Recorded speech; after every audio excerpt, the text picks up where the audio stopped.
Hey guys, so let's discuss new topic which is buy versus build LLM. Okay, so when companies adapt AI, so one major decision they will have, one decision they have to take, that whether should we use the existing LLM APIs, means buy, or build or train own model which is built. Okay, so this is very important architecture and business decision. See, we know that OpenAI Anthropic cost is very high, right? And how much tokens you are using, how much APIs you are calling, they charge according to that, right? So company have a option, they can build also, right? Build LLM, but building from scratch is very expensive. Also, it is very time taking.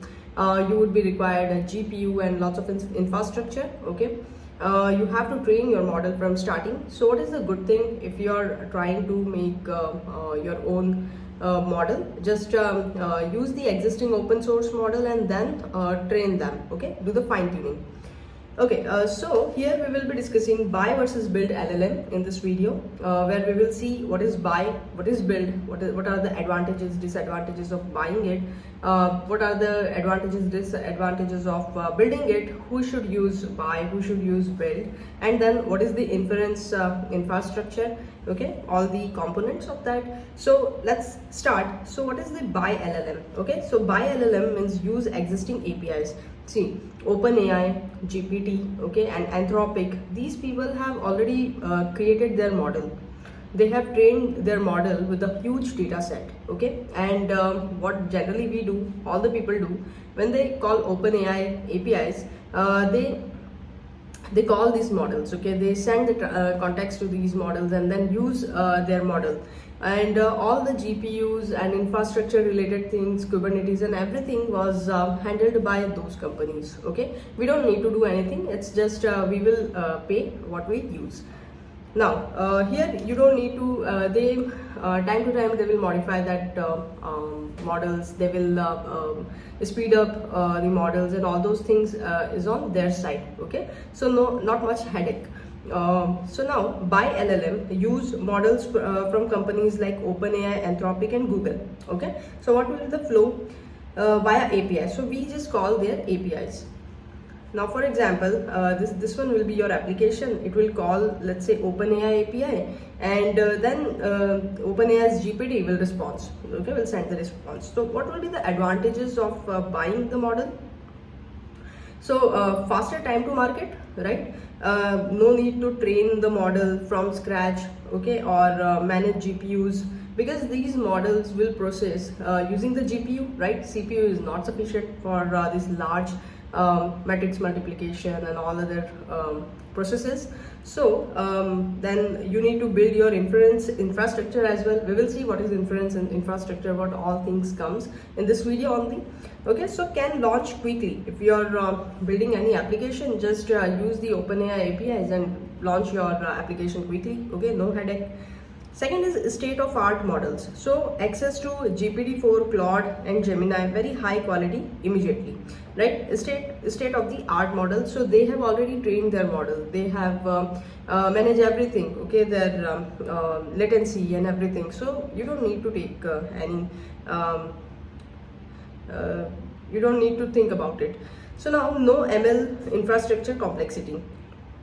So provider manage GPU scaling, okay, auto scaling, down scaling, optimization and updates.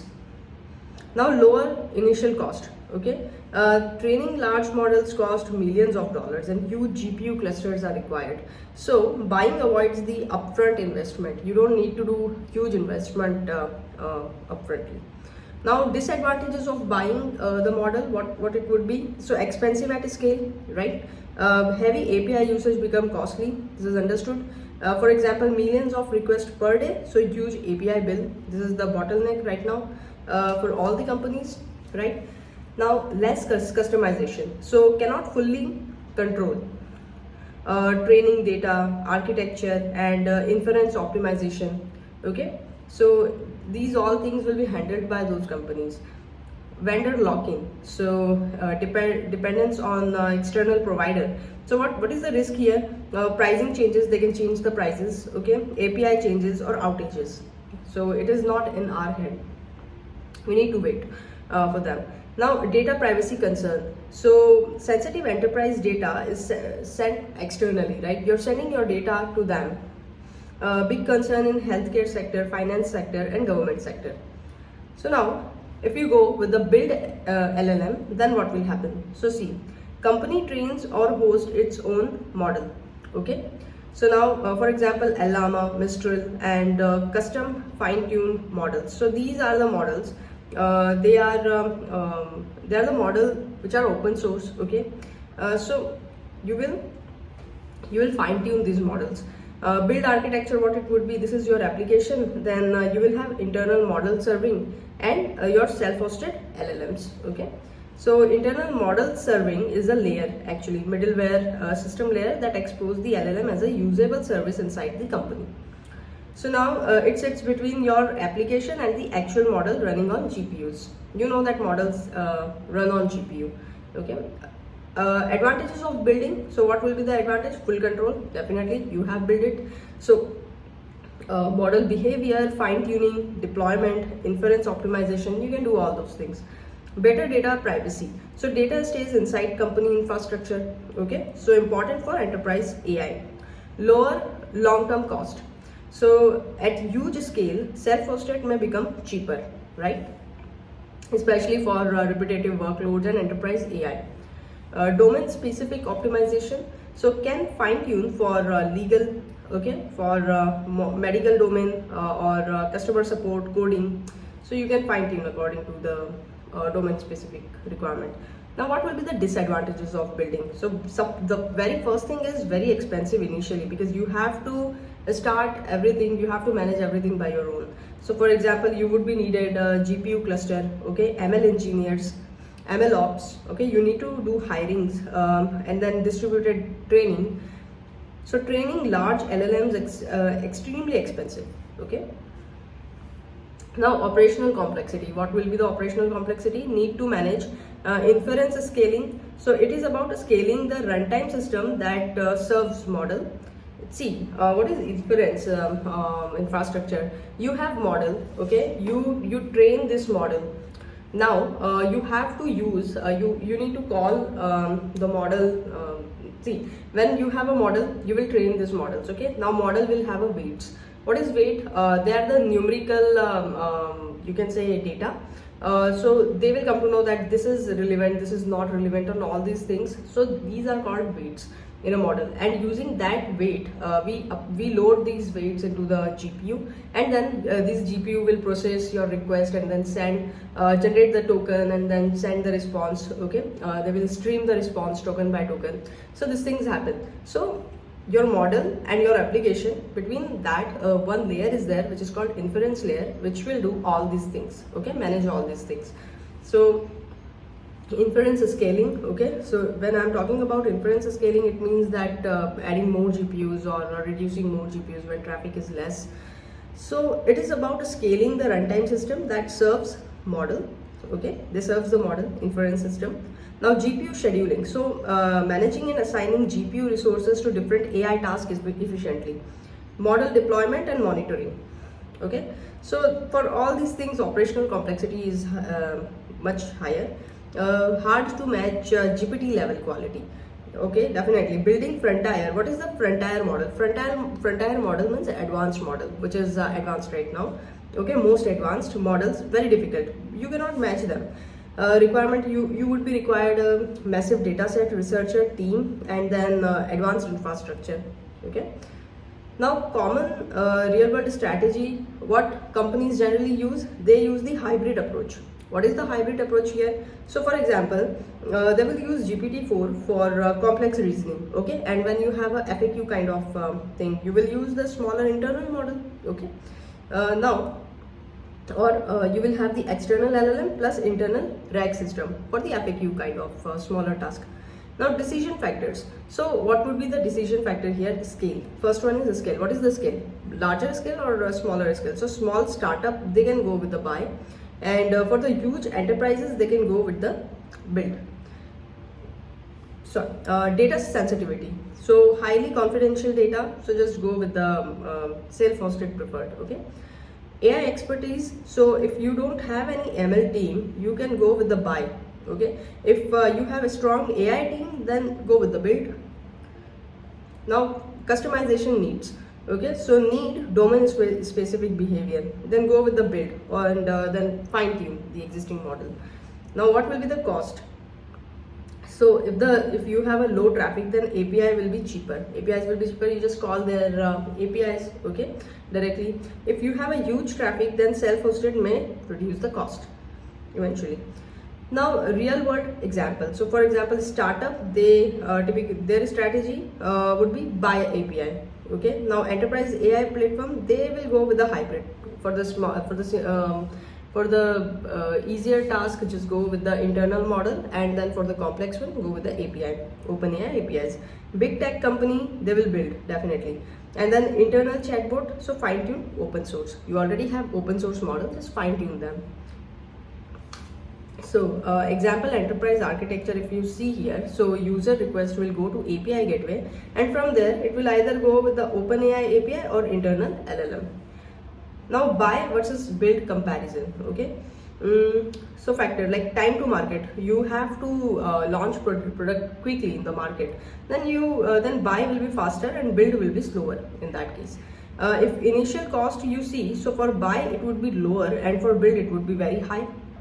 Now for long term cost, if you see, so buy would be expensive at scale and build will be potentially lower. Customization in buy, it is limited, here it is full. Infrastructure, so buy is already managed, okay, you don't need to manage anything, and this one is self-managed. Privacy, so yeah, for buy it is external, and for build it is internal. And complexity, for buy it is low and for build it is high complexity.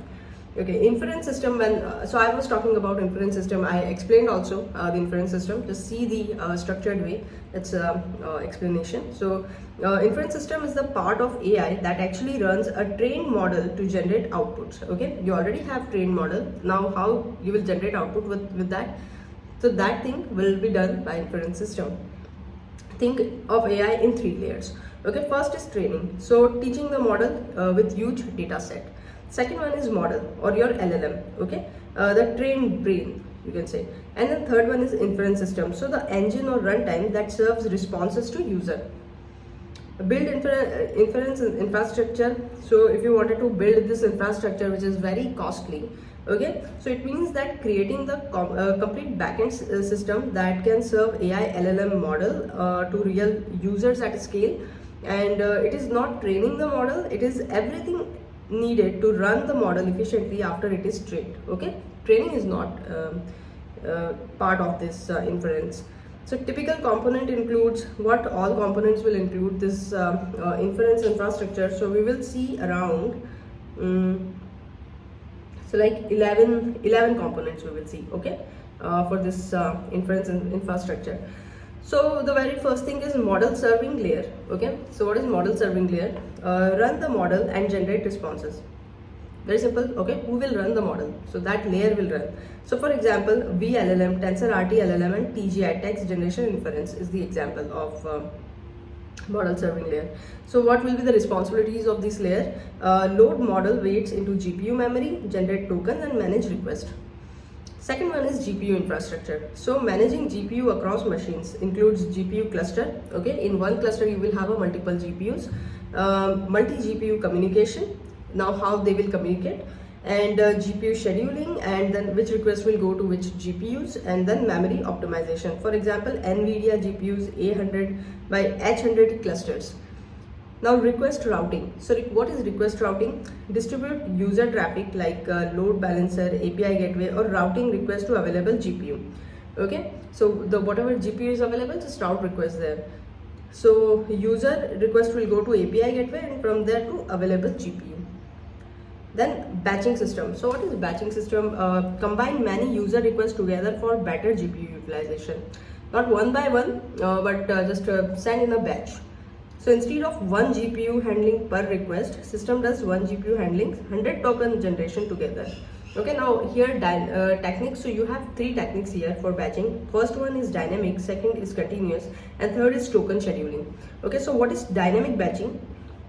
Automatically groups multiple incoming requests together into one GPU execution batch to improve throughput.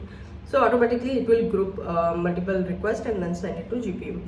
So that is dynamic. Now continuous batching. So in continuous batching, continuously add new request into the active running batch without waiting for the whole batch to finish. So continuously you are adding there. Now what is token scheduling? So decide which request gets GPU time or token generation next to optimize latency and fairness across users. Okay, this is huge part of modern inference system actually, this batching. Now the fifth one is KV cache management. So key value cache management. LLM reuse previous tokens during generation.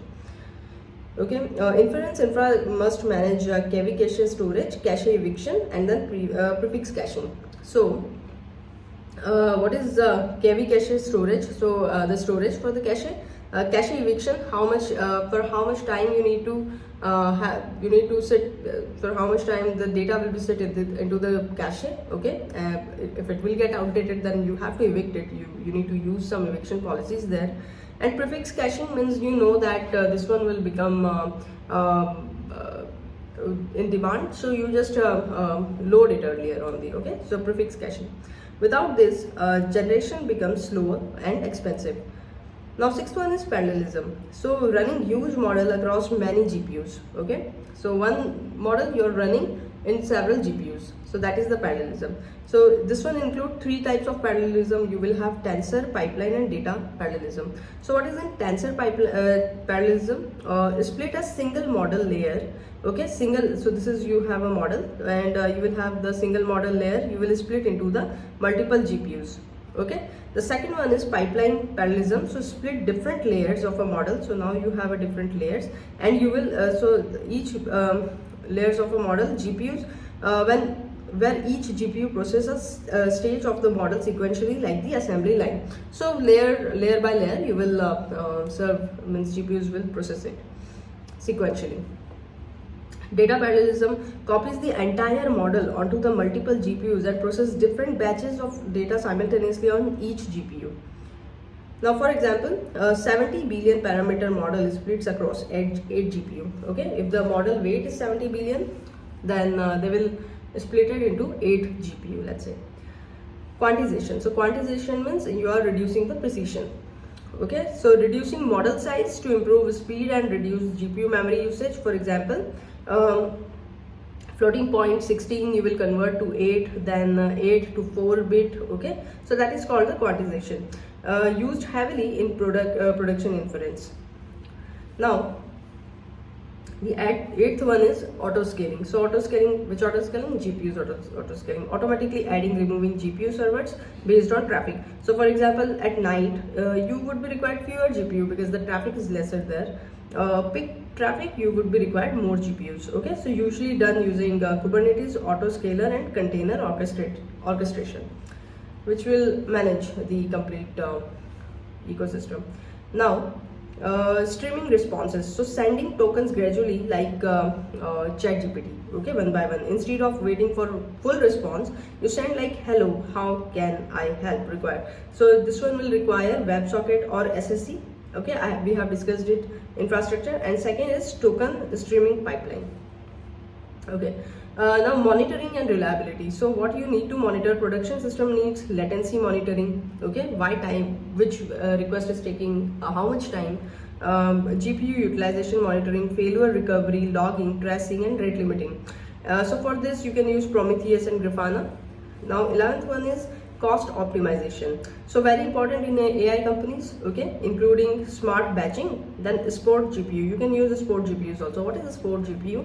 So cloud GPUs that are offered at a huge discount because the cloud provider can take them back anytime. Okay, so you will get that in a huge discount price, so which is not much more important, so you can serve there, they can use. So now quantization, cache reuse, model routing, and smaller distilled models. So what is the goal here? We need to reduce GPU cost, latency and memory usage. Okay. So now simple real world architecture, if we talk about, so that is user request will go to API gateway, from there it will go to load balancer, and from there it will go to inference server, okay, vLLM or TGI, and from there it will go to GPU cluster, and from there it will go to LLM model. So that's it. Thank you.